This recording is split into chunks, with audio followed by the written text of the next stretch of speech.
3 cases, over $200 billion at stake, the power to fire the people who control your money, and a constitutional guarantee that stood for 150 years.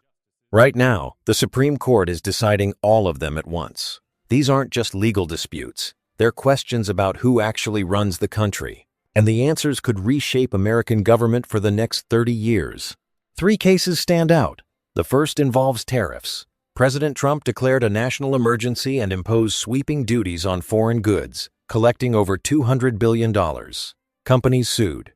They argue the president lacks this authority without Congress. The administration counters that emergency powers allow decisive action. Oral arguments suggested deep skepticism from justices across ideological lines.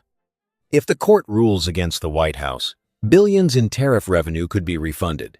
More importantly, it would set boundaries on how far a president can stretch emergency declarations to bypass the legislative branch. The second case centers on Federal Reserve independence. Trump attempted to fire Lisa Cook, a governor on the central bank's board. Lower courts blocked the removal. The Supreme Court heard arguments, and even conservative justices appeared reluctant to grant this authority. The case tests whether the president can reshape institutions designed to operate independently. The Federal Reserve sets interest rates and influences inflation. Political pressure on those decisions could destabilize financial markets and erode the separation between monetary policy and political cycles. Legal experts note the court seemed uncomfortable expanding presidential reach into this domain, suggesting they understand the stakes extend beyond one official. The third case involves birthright citizenship. An executive order sought to deny citizenship to children born in the United States if their parents lack legal status or are here temporarily. This would overturn a constitutional guarantee upheld for over a century. Every lower court struck down the order as conflicting with the 14th Amendment's plain language. The Supreme Court will hear arguments in April. A ruling is expected by summer. If the order stands, it redefines who counts as American, creating legal uncertainty for millions and potentially requiring all parents to prove immigration status when registering births. The implications ripple through healthcare, education, and civil rights enforcement.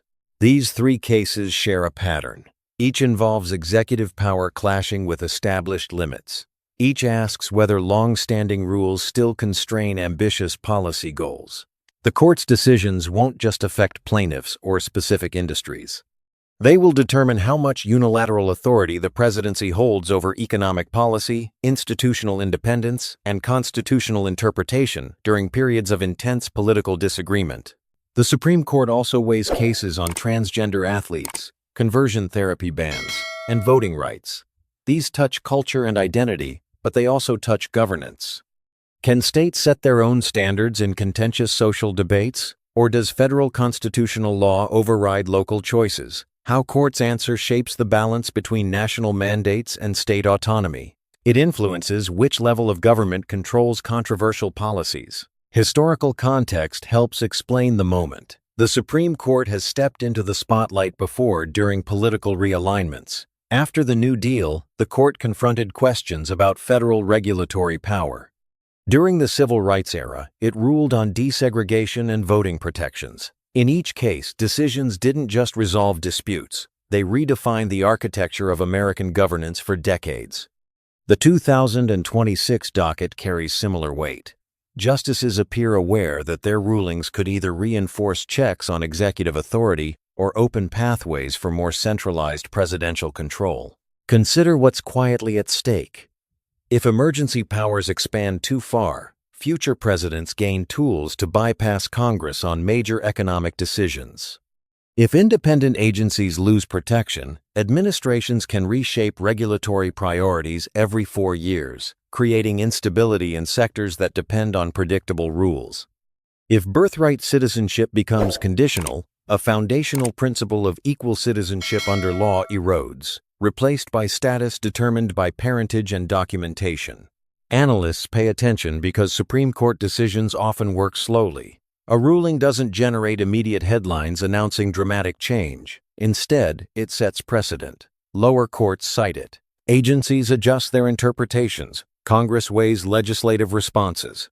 Over time, the cumulative effect shapes how laws are enforced. how regulations are written, and which branches hold leverage in future disputes. This is why narrow legal questions can have broad consequences. They establish frameworks that guide hundreds of subsequent decisions across federal and state systems. Public trust in institutions factors into the equation. Polls show most Americans want the court to restrict presidential tariff authority and oppose political interference with the Federal Reserve. These preferences suggest concern about concentrated power, even when people support specific policies. The court's legitimacy rests partly on being perceived as a check, not a rubber stamp. If justices consistently expand executive reach, that perception shifts. If they reinforce limits, they signal that constitutional boundaries still function during polarized times. The timing matters too. The court delayed decisions on tariffs and birthright citizenship into 2026, letting initial political momentum fade. Some legal scholars note this pattern. Courts historically wait until presidents lose some post-election strength before delivering major setbacks. This isn't conspiracy, it's institutional caution. Justices understand their rulings carry more weight when delivered after political landscapes settle slightly. They also know that striking down executive actions too quickly invites accusations of partisan interference. Waiting allows decisions to appear measured rather than reactive. But waiting creates its own pressures. Companies have already paid billions in tariffs. Babies have been born under legal uncertainty about citizenship. Federal Reserve officials operate knowing their tenure could be challenged. The longer cases drag on, the more entrenched the status quo becomes, even if eventually overturned. This dynamic puts the court in a difficult position. Act too fast, and they seem political. Act too slow, and they allow potentially unconstitutional policies to take root. Another layer emerges when you examine oral arguments. Justices asked probing questions about slippery slopes. If emergency powers justify tariffs, what else could they justify?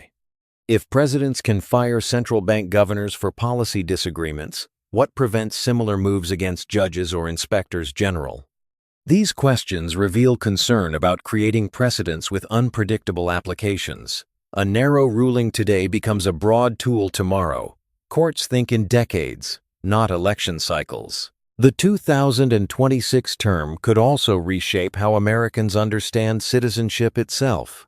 Beyond the birthright case, other decisions on voting rights and discrimination test who participates fully in civic life.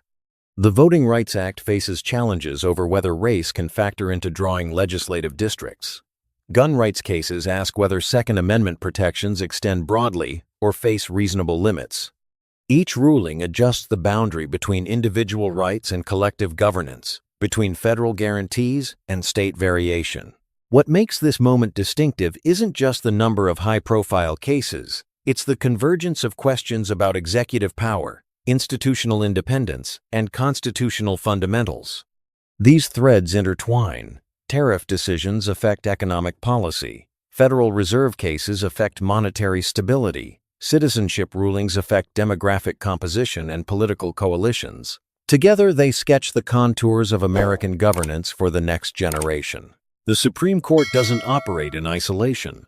Congress could pass legislation clarifying presidential authority on tariffs or codifying birthright citizenship. It hasn't.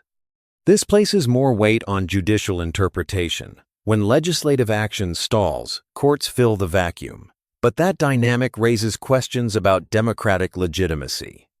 9 unelected justices deciding major policy disputes reflects gridlock elsewhere in the system. It also reflects the reality that legal frameworks sometimes need updating when political branches can't agree. Looking ahead, the court's rulings will likely arrive in waves between now and late June. Some cases may produce narrow decisions that dodge bigger questions. Others may establish sweeping principles.